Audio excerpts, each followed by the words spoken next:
Growth campus में आप लोगों का स्वागत है। तो आज मैं क्लास 10th का मैथ बताने वाला हूँ, जो कि चैप्टर का नाम है क्या, कोऑर्डिनेट ज्योमेट्री। उसे हिंदी में क्या बोलते हैं, नियामक ज्यामिति। ठीक है, तो चलिए इसमें हम कोऑर्डिनेट ज्योमेट्री में यानी नियामक ज्यामिति में हमको दो लाइन दिखने को मिलता है, जो कि क्या होता है, एक क्षैतिज लाइन होता है यानी क्षैतिज रेखा, और दूसरा क्या होता है तो ऊर्ध्वाधर रेखा। जो कि ऊर्ध्वाधर रेखा को हम क्या बोलते हैं, वाई डैश, और क्षैतिज रेखा को हम बोलते हैं एक्स और एक्स डैश। और इसमें जो एक्स होता है क्या होता है, धनात्मक होता है, या धनात्मक होता है। इसको हम ऐसे भी डायरेक्ट लिख दें, ठीक है। और वाई भी क्या होता है, धनात्मक होता है। और इधर जो एक्स डैश होता है, एक्स डैश को हम चाहे तो इस तरह भी लिख सकते हैं, एक्स माइनस यानी एक्स के पावर माइनस भी लिख सकते हैं, लेकिन इस तरह लिखकर डायरेक्ट बुक में हमको इस टाइप से नहीं दिया जाता है। हमको डायरेक्ट एक्स डैश दिया जाता है, जो कि इसको क्या हम माइनस के रूप में लेते हैं, ठीक है। वाई डैश इधर भी क्या माइनस हो गया, यानी इसको इसका कहने का मतलब क्या है कि यहाँ पे तो क्या होता है, जीरो होता है, ठीक है। इसको हम ओरिजिन भी बोल सकते हैं, ठीक है। यहाँ से हम क्या, यहाँ से सभी गिनती संख्या जो होता है यानी संख्या होता है वह क्या यहीं से शुरू होता है। यहाँ फर्स्ट में जीरो हम देते हैं, उसके बाद यहाँ से 1 2 3, फिर ऊपर में 1 2 3, इधर में माइनस में आता है, ये बाया तरफ -1 -2 इस तरफ, फिर y में भी आता है तो क्या माइनस में 1 2 3 आता है, ठीक है। चलिए इसको हम दर्शाते हैं, 1 2 3 4 5 6 7, इस तरह जितना मन उतना ले सकते हैं, ठीक है। अब इसी को इधर बाएं तरफ यदि आए यानी एक्स डैश की तरफ तो क्या हो जाएगा, यह माइनस हो जाता है।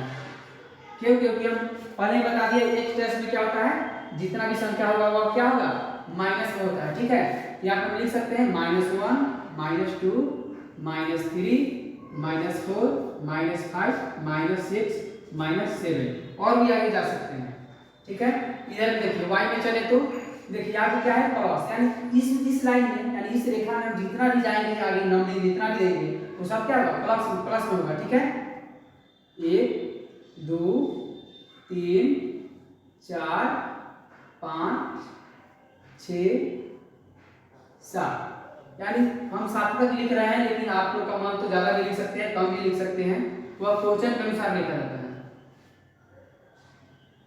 इधर में क्या हो जाएगा, -1 -2 -3 -4 -5 -6, ठीक है, -7। और इसमें क्या होता है कि इस पॉइंट को हम क्या बोलते हैं, मूल बिंदु बोलते हैं।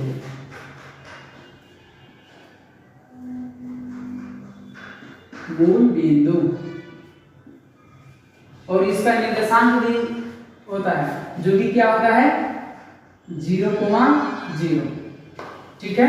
और यह जो इसका मूल क्या होता है निर्देशांक, इसका 0,0 आता कैसे है, तो ठीक देखिए इसमें से क्या है क्षैतिज रेखा, जो कि एक तरह से आपको दिख रहा है, याद करने के ट्रिक भी इस तरह कर सकते हैं, क्षैतिज यानी सूता हुआ, इस तरह याद कर सकते हैं, ऊर्ध्वाधर यानी खड़ा, ठीक है। तो अपना याद करने का भी ट्रिक है, उस तरह याद कर सकते हो, क्षैतिज यानी सूता हुआ, उसके बाद एगो तो दो रेखे, एगो सूता हुआ यानी क्षैतिज, ठीक है, और दूसरा है वो ऊर्ध्वाधर हो जाएगा, बाकी यानी ये वो क्षैतिज हो गया, तो बाकी जो होगा ऊर्ध्वाधर होगा। तो देखिए इसमें हम यहाँ पे क्या x, y का मान लिखते हैं, ताकि यहाँ पे x का मान 0 आया तो आया कैसे, ठीक। तो देखिए हम x का यदि मान देखना हो यानी x बराबर 0 कैसे आया, तो हम y में तो नहीं जाएंगे, क्या x में जाएंगे, इसलिए देखिए x में हम आते हैं, यहाँ पे क्या x, इधर x डैश, यहाँ पे क्या हम 0 बीच में मानते हैं 0, ठीक है। इधर में हम जितना भी राइट साइड में दाया साइड में जाएंगे क्या हो जाएगा प्लस हो जाएगा, 1 2 3, बाया तरफ जितना आएंगे क्या होगा -1 -2 -3। देखिए पॉइंट कहाँ पे है, ये मूल बिंदु इस जीरो पे है, यानी यही वाला पे ना है, यानी x में गए, x में जा रहे हैं तो क्या ये जो पॉइंट है इस पे है, यानी x में गए तो जीरो पे है तो इसलिए हम x का मान जीरो लिख लिए। ठीक उसी प्रकार हम क्या y में आए, यहाँ पे y में आए, यहाँ पे क्या लिखते हैं y डैश, यहाँ पे इसमें भी हम जीरो से शुरू करेंगे, 0 1 2 3, अब नीचे आएंगे क्या ये y डैश आएंगे तो माइनस में रहेगा, -1 -2 -3। ठीक है, यहाँ पे देखिए हम इधर लिख दिए हैं, इधर भी लिख सकते हैं, कोई दिक्कत नहीं है, बस इधर हम इसलिए नहीं लिखे हैं कि इसका जो चिन्ह है इसमें सड़ जाता माइनस में तो थोड़ा दूसरे लगता है, इसीलिए हम इसको इधर लिख दिए हैं। आप भी आपका भी माना है तो इधर इन्हें उन्हें लिख सकते हैं, लाइन के ऊपर या नीचे या इस साइड या उस साइड इधर लिख सकते हैं, उससे कोई दिक्कत नहीं है। तो देखिए y में क्या है, जीरो यहाँ पे है, यानी यही पॉइंट है, यानी देखिए जो पॉइंट है मूल बिंदु वाला पॉइंट कहाँ पे है, y में भी जो यही है जीरो है, इसी जीरो पे या इसी जीरो पे है ना मूल बिंदु, यानी y का भी यहाँ से हम जीरो लेंगे। ठीक y में भी जब जो पॉइंट है क्या मूल बिंदु जो पॉइंट है कहाँ पे है, जीरो पे है, इसी जीरो पे है ना मूल बिंदु, यानी y का भी यहाँ से हम जीरो लेंगे। ठीक y में भी जब जो पॉइंट है क्या मूल बिंदु जो पॉइंट है कहाँ पे है, जीरो पे है, इसलिए y में से भी हम जीरो लिए, यानी y बराबर भी जीरो और x में भी क्या जीरो लिए हैं, या फिर x का भी जीरो y का भी जीरो, इसीलिए क्या मूल बिंदु का निर्देशांक 0,0 होता है। ठीक है।